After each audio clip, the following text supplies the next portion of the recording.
Bismillahirrahmanirrahim. Assalamualaikum warahmatullahi wabarakatuh dan salam sejahtera. Yang dihormati pegawai-pegawai Jabatan Pendidikan Negeri Melaka, para jurulatih utama bagi program Penjagaan Budaya Penyelidikan dalam kalangan guru besar baharu dan rakan-rakan guru besar sekalian. Sebelum saya membentangkan kajian tindakan, sedikit saya ingin menjelaskan tentang maklumat diri saya dan sekolah. Saya Azhari bin Ahmad, Guru Besar SK Pegda Bukit Senggih. Sekolah saya berada dalam daerah Jasin. Pasti sekolah adalah di luar bandar. Bilangan guru saya selama 25 orang, AKP 6 orang, bilangan murid 229 orang. Pengalaman saya sebagai guru besar setelah dilantik pada 3 Ogos 2020, iaitu lebih kurang 1 tahun 3 bulan. Latar belakang kajian saya yang saya jalankan, iaitu kajian saya yang bertajuk meningkatkan minat murid pendidikan khas dalam kelas PDPR melalui kaedah 1+1 ataupun OPO. Jadi dalam kajian ini saya melihat suasana pandemik COVID-19 yang telah melanda negara kita sejak tahun 2020 yang agak panjang, yang di mana seluruh rakyat Malaysia terkesan dengan kesan pandemik ini, dengan terbatasnya pergerakan boleh dikenakan perintah kawalan pergerakan, ditambah lagi dengan sekolah yang ditutup, di mana guru-guru melaksanakan pengajaran di rumah, anak-anak menjalani pembelajaran dari rumah, memberi kesan yang mendalam kepada setiap orang lah. Kalau di sekolah tu memberi kesan yang cukup mendalam kepada guru-guru, murid-murid dan ibu bapa khasnya. Jadi kesan pandemik COVID-19 ni meliputi semua masyarakat di Malaysia. Jadi untuk situasi sekolah saya dalam situasi pandemik ini dan juga ketika melaksanakan PDPR, saya telah melihat nama sekolah itu sendiri, SKFPS, Sekolah Kebangsaan Pegda Bukit Senggih. Dalam PDPR ni saya melihat murid-murid ni dah hilang senyum, dah hilang senyuman mereka, kemudian kawan-kawan pun dah jauh sebab tak jumpa, sebab masing-masing semua belajar di rumah. Kemudian dari segi keseronokan pun belajar pun dah mula berkurangan. Suasana belajar bersama apatah memang tak ada lah, sebab tak nampak, sebab masing-masing belajar sendiri di rumah. Apatah lagi suasana sekolah tu memang dah mula hilang lah. Kemudian apa langkah yang saya buat untuk mengatasi masalah ini, saya melihat semula kepada SKFBS tu di mana perlu disegarkan kembali tentang senyuman murid, kembalikan kawan-kawan, keseronokan belajar bersama dan suasana sekolah. Jadi isu ini memberi kesan kepada minat murid lah, semakin berkurang, murid kurang aktif, isu dia lah.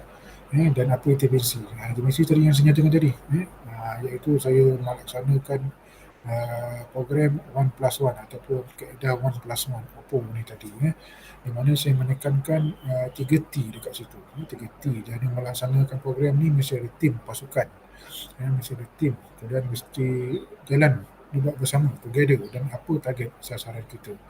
Jadi masalah yang saya hadapi ini saya kaitkan dengan kajian yang telah dijalankan oleh Abdul Karim 1994, menyatakan bahawa setiap guru memainkan peranan yang penting dalam menarik minat murid untuk belajar dengan cara mempelbagaikan kaedah pengajaran.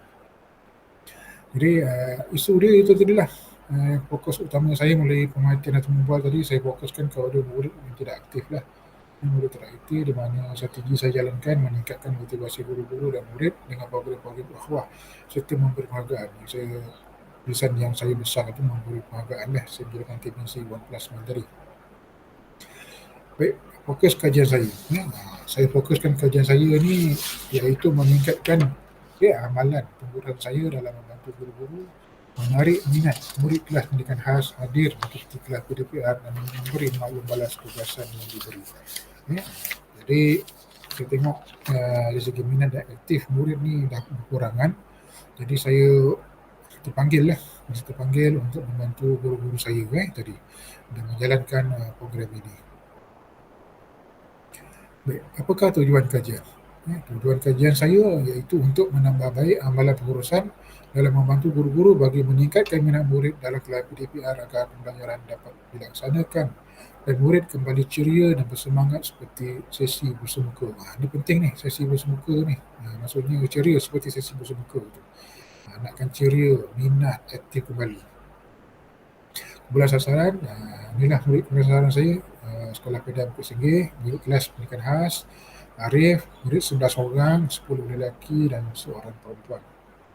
Okay, kaedah kajian saya menggunakan model Canvas dan McTaggart, di mana dalam kitaran ni saya buat tinjau awal masalah. Setelah mendapati masalah, saya merancang apakah tindakan yang saya nak laksanakan. Kemudian melaksana tindakan. Dalam proses melaksana tu ada proses pemerhatian untuk melihat program ni berjalan dengan baik seperti yang telah dirancangkan.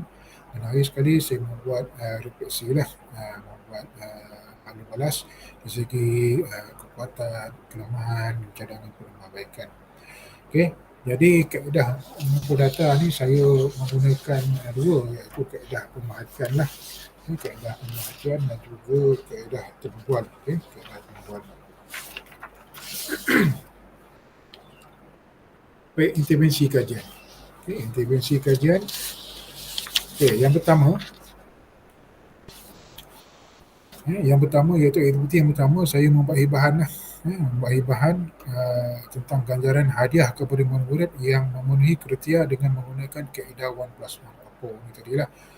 Di mana saya nak hibahkan? So tentulah media sosial yang bersesuaian. Kalau di sekolah ni saya minta guru-guru hibahkan dalam grup kelas masing-masing untuk diwar-warkan kepada semua ibu bapa. Kalau pendidikan khas ni dalam kelas pendidikan harian ni lah diwar-warkan kepada grup kelas lah. Dengan menyatakan seperti berikut program rasa sayang. Ini 1+1 ni di bawah program sekolah iaitu program rasa sayang SPPS. Jom kumpul murid sejak pendidik anak-anak untuk kumpulan ini akan ada hadiah misteri 1+1. Jom. Ni kita war-warkan lah, selalu masukkan. Hari ni masuk, besok masuk. Kita promote. Promosi ni penting. Promosi ni penting. Kalau tak promosi, kurang promosi, kami bimbang kurang lah sambutan nanti takut masih lagi situasi yang lama murid tak berapa aktif, tak berminat untuk kelas PDPR. Jadi murid pemerhatian tadi, aktiviti utama ni pemerhatian saya lihat murid seronok dan teruja dengan hebahan hadiah yang dimaklumkan. Jadi betul-betul mesej masuk bertanya hadiah apa yang dah diberi. Jadi saya melihat guru menjadi bersemangat untuk meneruskan PDPR. Dan motivasi murid pun bertambah. Nampak dah mula situ. Murid bertambah. Apa yang sebenarnya nyata kat sini, hebahan ni tadi memberi kesan yang positif lah di segi motivasi guru dan juga murid. Kemudian aktiviti kedua, PDPR semasa PDPR. Semasa PDPR, setelah kita buat hebahan, kita nak melihat pula semasa PDPR. Adakah hebahan ni tadi memberi kesan yang positif ketika PDPR? Jadi saya melihat segi aktif murid ni. Aktif murid dalam PDPR cikgu ni tadi. Saya melihat murid menunjukkan minat yang baik dalam mengikuti kelas PDPR. Lepas tu dari segi maklum balas, terutama kepada tugasan-tugasan yang diberikan, murid pun memberi tindak balas yang baik, tindak balas yang positif. Ada yang hantar tugasan cepat sebab nak hadiah kan. Hadiah bukan sekali, 2 kali. +1. Dia dapat 1 plus dengan 1 lagi. Tambah lagi 1. Jadi bertambah baiklah. Saya melihat bertambah baik. Kemudian apa buktinya? Daripada dapatan kajian ni lah. Dapatan kajian saya ni melihat perbandingan murid yang aktif daripada bulan Jun sampai ke September. Jun, Julai tu sebelum program, Ogos, September tu semasa kajian lah ataupun program ni dijalankan. Saya lihat ada perubahan ataupun peningkatan yang baik daripada Jun hingga ke September. Jun, Julai, Ogos ada 4 orang. 4 orang yang ini, 4 orang yang aktif tu lah. Kemudian September ada 6 orang. Ada gambar itu pada bulan September lah kami hadiah bagi +1 tu. +1 lagi 1. Murid yang sama. Kami akan menggunakan murid yang sama kecuali ada penambahan 2 orang itulah. Jadi Hasil dapatan kajian saya ini disokong oleh kajian Ramlah 2016 yang menunjukkan penggunaan kaedah penghargaan seperti sistem ganjaran adalah berkesan membantu konsepkan diri, seterusnya membantu murid-murid meningkatkan prestasi dalam mata pelajaran sains. Okey, ada kajian sokongan lah yang berkaitan tentang kajian saya ni. Okey, apa yang saya boleh rumuskan dalam kajian tindakan yang saya jalankan ni? Okey.